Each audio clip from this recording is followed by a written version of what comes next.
Hello everyone, स्वागत है आपका इस प्यारे से यूट्यूब चैनल पे। इस वीडियो में हम बात करेंगे सी नेट के बारे में कि कैसे आप 45 डेज में मतलब अच्छे से प्रिपेयर कर पाएंगे।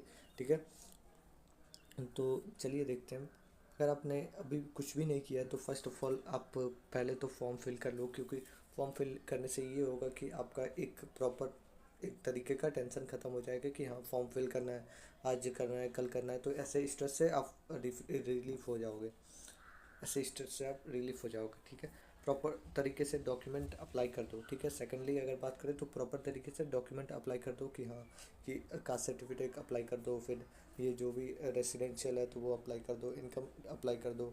ऐसे आपको प्रॉपर तरीके से बाद में टेंशन नहीं होगा कि हाँ मैंने अप्लाई नहीं किया है। वैसे भी ये सब बनने में 1-2 हफ्ते लग ही जाते हैं, तो एग्ज़ाम टाइम तक आपको आपके पास फुल टू डॉक्यूमेंट्स तैयार रहेंगे। ठीक है, इसके बाद से अगर देखें तो डेट को क्लियर करो कि हाँ किस दिन डेट है, क्या डेट है। 21 मई को है, तो कैसे हम लोग प्रिपेयर करेंगे, 45 डेज बचे हैं।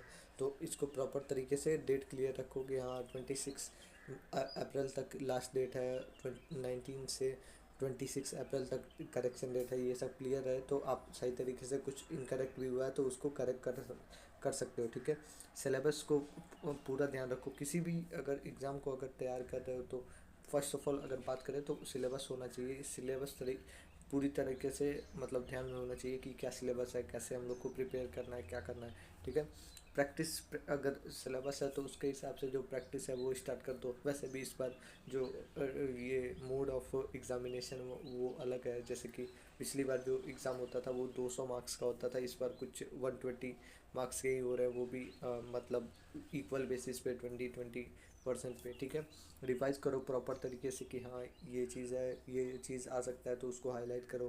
प्रॉपर तरीके से शॉर्ट नोट्स बनाओ, तो ये सब है। ठीक है, तो फर्स्ट ऑफ ऑल आपको करना ये है, फॉर्म फिल करना है, उसके बाद से डॉक्यूमेंट को तैयार करना है। तो चलिए एक एक देखते हैं।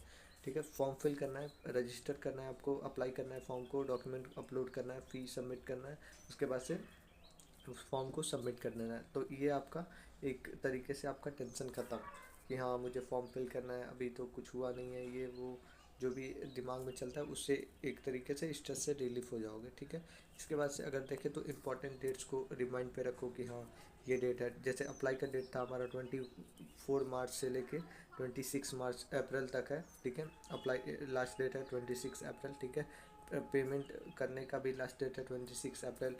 करेक्शन विंडो के ओपन होने की बात करें तो 19 अप्रैल से लेकर 26 अप्रैल तक है। फिर जो एडमिट कार्ड आता है वो 1 वीक पहले आता है, तो 24 मतलब 14 मई को आने का चांस है। ठीक है, अगर इसके एग्ज़ाम डेट की बात करें तो 21 मई को है, और ये हमारा मतलब कुछ 45 डेज आज से बचा हुआ है। ठीक है, तो ये हमारा प्रॉपर तरीके से हम लोग ध्यान में रखेंगे। इसके बाद से सब्जेक्ट्स की बात करें तो सब्जेक्ट्स में पहले बात तो पहले होता था कि आपका जो क्वेश्चन है वो 120 मतलब 200 क्वेश्चंस होते थे, और उसमें मतलब सबके एक एक मार्क्स होते थे। पर इस बार ये है कि 120 क्वेश्चंस हैं, नो नेगेटिव मार्किंग है, फिर 1 मार्क्स ईच है। ठीक है, तो इसमें अगर 20% सब्जेक्ट से है, जैसे फिजिक्स से 20%, केमिस्ट्री से 20%, बायोलॉजी से 20%, और एम्पलीट्यूड नर्सिंग एम्पलीट्यूड से 20%, और जो इंग्लिश है उससे भी। इसमें 24 क्वेश्चन ईच सब्जेक्ट से है। जैसे कि अगर 20% निकालेंगे तो 24 क्वेश्चन होंगे। अगर फिजिक्स की बात करें तो फिजिक्स में आपको नॉर्मल बेसिस पे जो यूनिट एंड डायमेंशन है उसको प्रॉपर तरीके से याद रखना है।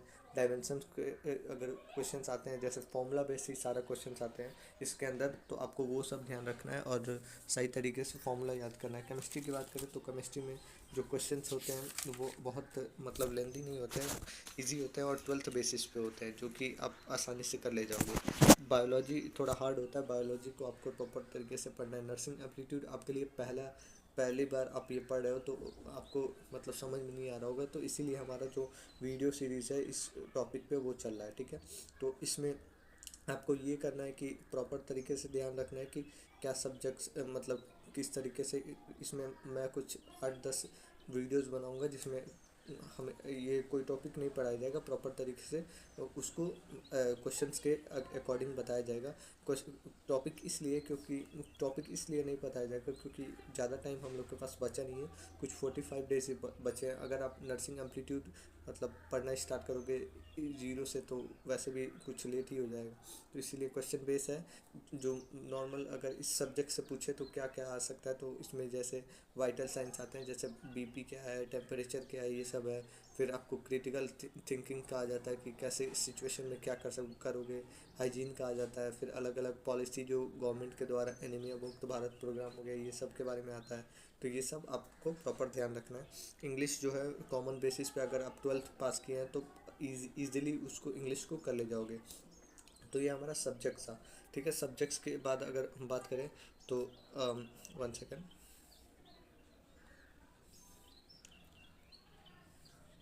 तो इसके बाद से हम सब्जेक्ट्स के बाद से बात करें तो मिनिमम क्वालिफ़िकेशन क्या चाहिए। तो मिनिमम क्वालिफ़िकेशन अगर जनरल की बात करें तो 50 परसेंटाइल चाहिए। जो भी लोग हैं 50 परसेंटाइल चाहिए, मतलब आधा नंबर से ज़्यादा चाहिए। जनरल है, PWD है तो 45 में, ठीक है, ST SC है तो 40, और ये ST SC PWD है तो 40। तो OBC और ST SC को दोनों को इक्वल रखा है। तो इसको आप प्रॉपर ध्यान रखो कि इसी के अकॉर्डिंग आपको सिलेक्शन भी किया जाएगा। जैसे कि पिछले साल ये था कि 200 का क्वेश्चन था, तो 200 में अगर आपका 65 नंबर से कम है तो 65 नंबर से अगर कम है तो आप क्वालिफाइड नहीं थे। अगर इसमें भी वैसे ही है कि एक प्रॉपर परसेंटाइल बनेगा आपका। परसेंटाइल्स जितना मतलब हाईएस्ट नंबर होगा उसके अकॉर्डिंग जो आपका परसेंटाइल होगा, 50 परसेंटाइल से अगर नीचे हो गए तो आपको सिलेक्शन नहीं मिलेगा उसमें। आपको मतलब प्रॉपर फिल करने का मौका नहीं मिलेगा, नॉट क्वालिफाइड करके आएगा। ठीक है, पिछली बार 200 नंबर का अगर पेपर था तो उसमें 65 नंबर क्वालिफाइड था। 65 नंबर आएगा तभी आपका एडमिशन हो पाएगा। तो आपको 120 के हिसाब से प्रॉपर तरीके से आपको परफॉर्म भी करना है, क्योंकि इसमें मार्क्स भी इम्पोर्टेंट है। ठीक है, इसके बाद से सब्जेक्ट वाइज टॉपिक की बात करें तो कौन कौन से आपको टॉपिक को ध्यान में रखना है। अगर जूलॉजी की बात करें तो मेन इसमें जो टॉपिक है वो ह्यूमन एनाटॉमी है और फिजियोलॉजी है, जिसमें आपको रेस्पिरेशन, डाइजेशन, एक्सक्रीशन, सर्कुलेशन, ये सब के बारे में पढ़ना होगा।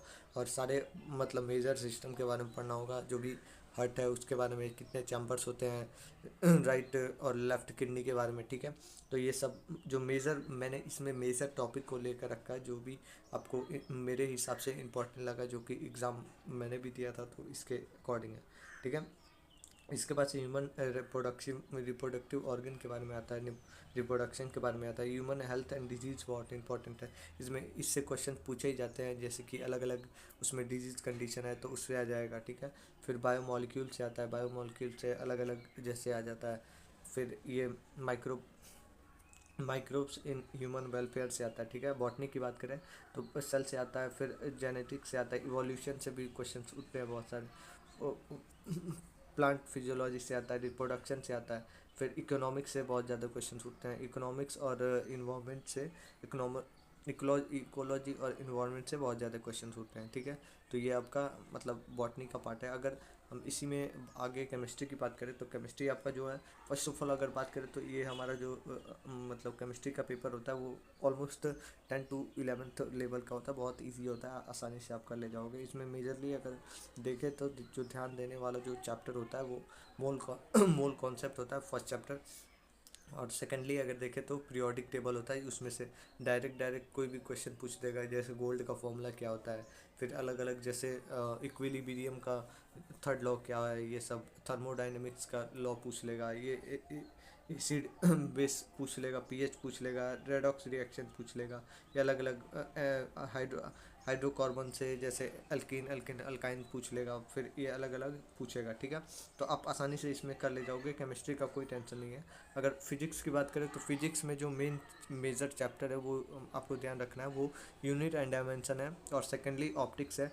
जो यूनिट एंड डायमेंशन है उसमें से अलग अलग फार्मूलाज आते हैं, अलग अलग यूनिट्स आते हैं। इसमें यूनिट एंड डायमेंशन की अगर बात करें तो इससे ऑलमोस्ट 5 क्वेश्चन पिछली बार पूछे गए थे। ठीक है, ऑप्टिक्स की बात करें तो इसमें लाइट और वेव ऑप्टिक्स है, तो इसमें से जो लाइट वाले चैप्टर्स हैं और वेव वाले चैप्टर्स हैं तो उससे बहुत ज़्यादा क्वेश्चन पूछे जाते हैं। ठीक है, इस लॉ ऑफ मोशन है, फिर वर्क एनर्जी पावर है, तो इससे फॉर्मूला बेस्ड क्वेश्चन पूछे जाते हैं। फिर रोटेशन जो चैप्टर है उससे भी फॉर्मूला बेस्ड क्वेश्चन आते हैं। तो ये आपका फिजिक्स का पार्ट हो गया, जिससे आपका अलग अलग क्वेश्चन बनता है, ठीक है, टॉपिक्स वाइज। इसके बाद से हम नर्सिंग एम्पलीट्यूड की बात करें तो नर्सिंग एम्पलीट्यूड में आपका बेसिक जो भी नर्सिंग और फर्स्ट एड है तो उसके बारे में जान लो, जैसे कि अलग अलग वाइटल साइंस, फिर कैसे क्रिटिकल केयर देते हैं ये सब आप जान लो। फिर हेल्थ हाइजीन के बारे में, कॉमन डिजीज़ और वैक्सीन के बारे में, न्यूट्रिशन और बैलेंस डाइट के बारे में, लॉजिकल रीजनिंग से इसमें क्वेश्चन पूछे जाते हैं, जो कि नर्सिंग एम्पलीट्यूड के अंदर ही आता है ये लॉजिकल रीजनिंग, ठीक है। ग्रामर की बात करें तो ये ग्रामर का हिस्सा इधर है। कम्युनिकेशन, आईपीआर के बारे में, फिर एम्पैथी और डिसीजन मेकिंग के बारे में। तो ये अलग अलग आपके नर्सिंग एम्पलीट्यूड के क्वेश्चंस हो गए। इसके हिस्ट्री और उसके डेवलपमेंट के बारे में भी आता है कि कैसे कैसे कैसे बना नर्सिंग और कैसे कैसे वो बन के अभी के टाइम पे रूल करता है, ठीक है।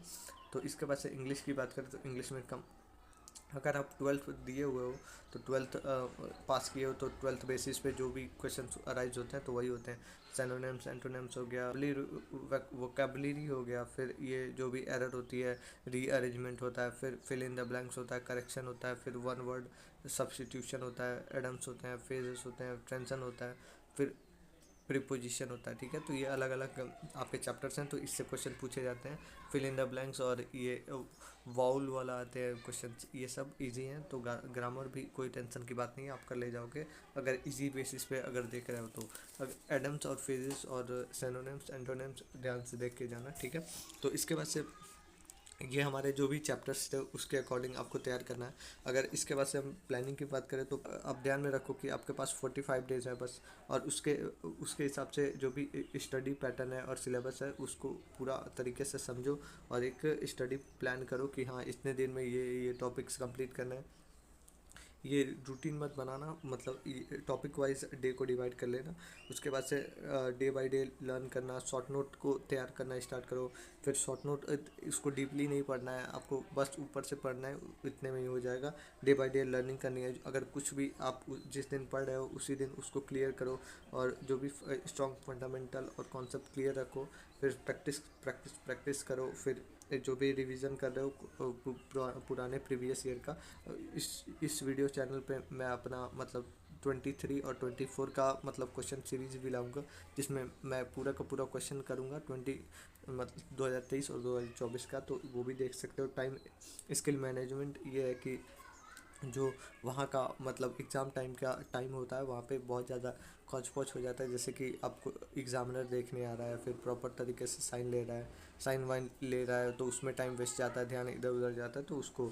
और लास्ट जो है वो हेल्दी रहो, अच्छे से अच्छा खाना खाओ और पॉजिटिव रहो, हमेशा टेस्ट सीरीज देते रहो, और उसके साथ साथ अगर आप फिट रहोगे तो अच्छे से एग्ज़ाम भी दे पाओगे और सही से परफॉर्म भी कर पाओगे। तो ये हमारा मतलब स्ट्रेटजी था, तो प्रॉपर तरीके से आप तैयारी शुरू कर दो। अगर हम इसके मतलब एक बार और मैं रिकॉल करूँगा, जैसे कि आप फॉर्म फिल कर लो पहले और फिर डॉक्यूमेंट भी बनने को दे दो, डेट आप ध्यान में रखो, फिर सिलेबस को ध्यान में रखते हुए पढ़ाई स्टार्ट करो, प्रैक्टिस करो पुराने प्रीवियस ईयर का, और प्रॉपर तरीके से रिवीजन करो, शॉर्ट नोट बनाओ, फिर ये जो भी मतलब शॉर्ट नोट है हाईलाइट करो नोट्स को। फिर ये सब ऐसे पढ़ाई करोगे तो आप सही से परफॉर्म कर पाओगे। और ये 25 डेज़ मतलब आज के दिन से अगर बात करें तो बचा है, तो उसको ध्यान में रखते हुए आप सही तरीके से प्रिपेयर करो। अगर आपको वीडियो अच्छी लग रही हो तो लाइक करना, चैनल को भी सब्सक्राइब करना। All the best for exam. अभी हम लोग तो इस पे बहुत सारी वीडियोस बनाएंगे, तो आप उसके साथ बने रहना। Thank you.